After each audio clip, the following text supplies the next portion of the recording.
This is a rational equation, and we are going to identify some important key features from this equation. We're going to use Desmos just to ensure that what we believe to be true is in fact true. So the first one is, let's identify the asymptotes. So from the bottom, I factor this into x minus 2 and x plus 2.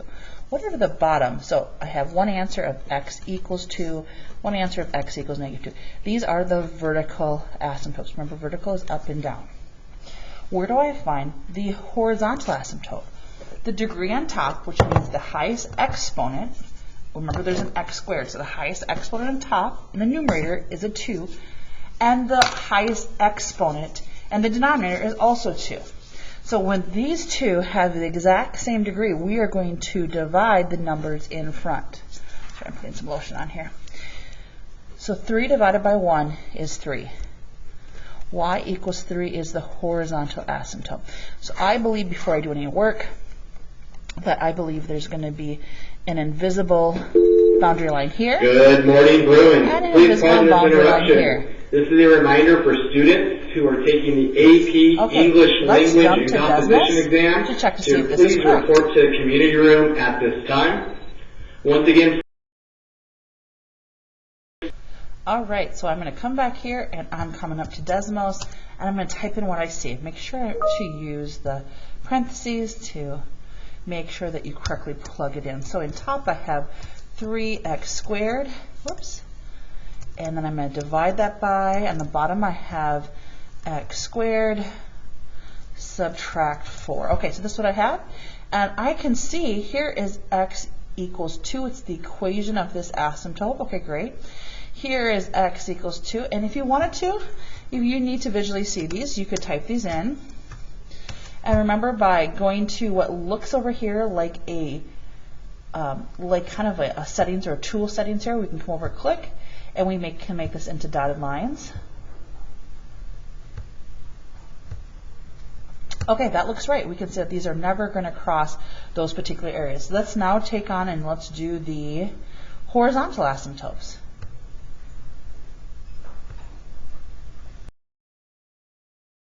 Now I'm going to plug in a horizontal asymptote, which is always y equals 3. So coming back here to this, and I'll do it in a different color here, so y equals 3. And I'm going to change this up, just putting those dotted lines in to represent, maybe I'll change the color even, to represent the asymptote. Okay, that looks great. So I can move it off to the side here, and basically you don't have to, but by putting it into Desmos, it kind of gives you just a little bit better idea of what we're working with. I can see that as I go to the far left, it approaches the green asymptote. Far right, it approaches, it never crosses it. Also, I can see if I move this down again, as this inside portion of the function moves to the left, moves to the right, it's approaching these vertical asymptotes, but again, never crossing them. Let's go back and see what our questions are. So the questions for this particular piece would be, what are the asymptotes? So these are the horizontal asymptotes. This is the equation for the, this is the horizontal asymptote, these are the equations for the vertical. Sometimes students want to just put the number, like 2, negative 2, and 3. Remember, you do need to write the equation. So horizontal is y equals, vertical asymptote is x equals. All right, the next one is, what is the end behavior? So I'm going to start off by writing in the general equation here, or the general format, and we're going to put something into these two boxes. All right, so as I go to the far left, what's happening? As I go to the far right, let's figure out what's happening.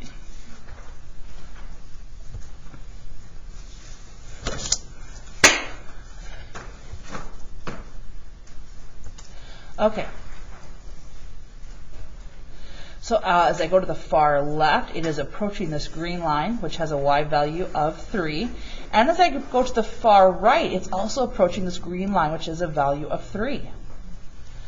So 3 and 3. So I've done the asymptote, the equations of the asymptotes. I've done the end behavior. Now let's do the domain and range. Remember, parenthesis means that it does not actually include it. So you always have a parenthesis when you're talking about both infinities, negative and positive. So let's take a look at this. And let's do the domain. So it comes from the far left. There's no limit how far the function in red goes to the left. So the domain comes from the far left, and it continues to move to the right until it approaches this line. And this line would be -2. Now it doesn't touch. So as you see here, we're going to do this. It does not touch. Okay? Then let's do the next piece.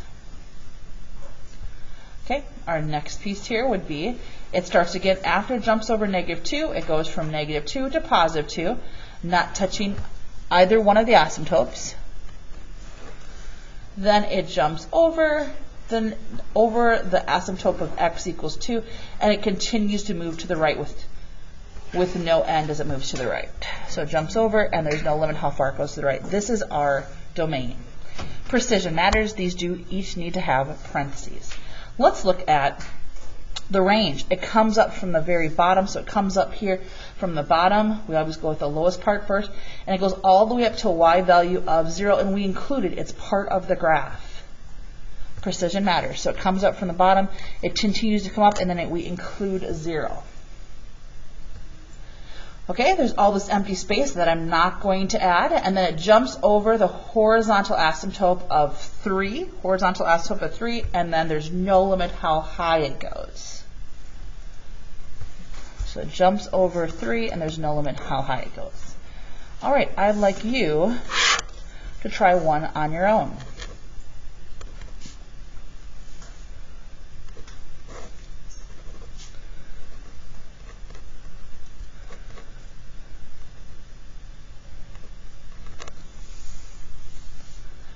Press pause.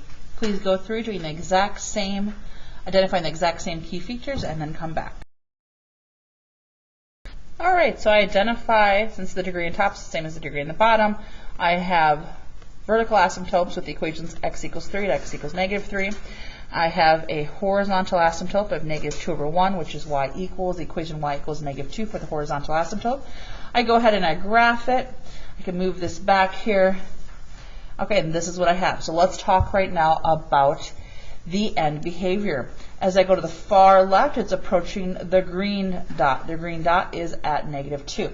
As I go to the far left, it's approaching -2. And as I go to the far right, it's also approaching -2. So if we went back to our previous one, this would have a -2 for this equation. So it would look like this if I'm being lazy.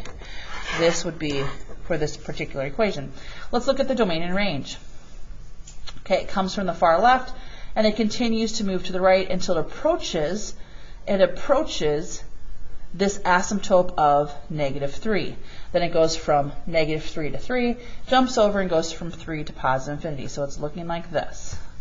Your domain is going from -infinity to -3, -3 to 3, and 3 to +infinity. Let's look at the range starting from the bottom. So it comes up from the bottom, and it comes up until it approaches this horizontal asymptote of -2. Comes up from the bottom, it's not touching the horizontal asymptote. Then we'll see this dead space, right? And it doesn't start again until we're at 0. So we include 0, and then there's no limit how high it can go. We include 0. How do we show that mathematically? We include the 0, and there's no limit how high it can go. All right, let's simplify this expression. So how do we go about doing that? Well, first I'm going to factor, so I can take a 5 out and an x. I'm left with x plus 2. On the bottom, I'm going to factor into x plus 10 and x plus 2. Remember, division turns into multiplication. I have 20, and I could put x squared, but I'm going to write 2x's because I know that's what x squared means. It'll be easier, I think, for me to simplify later. Again, division turns to multiplication, and I take the reciprocal. So on top, I go, what multiplies to give me 50 and combines to give me 15? So 5 and 10, x plus 5 and x plus 10. All right, so that is going to simplify to 1. That's going to simplify to 1. 5 goes into itself once. 5 goes into 24 times. X over x simplifies. So I'm left with 1 times x plus 5 over 4x. Simplified version of the original. All right, I forgot to hit the resume button. So here's the equation I have. The original equation was 1 subtract 1 over x equals 20. And I want to find a unique value or values of x that make this equation true. So first I focus on finding a common denominator. So 1x squared. This needs x squared. To get an x squared, it needs an additional x, and I already have the x squared.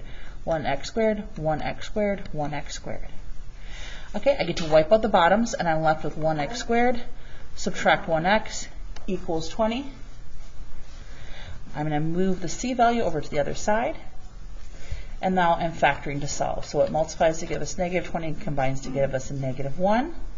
That would be negative 5 and 4. And because the leading coefficient is a positive 1, I don't have to worry about the bottoms up. So correct answer is just 5 and negative 4.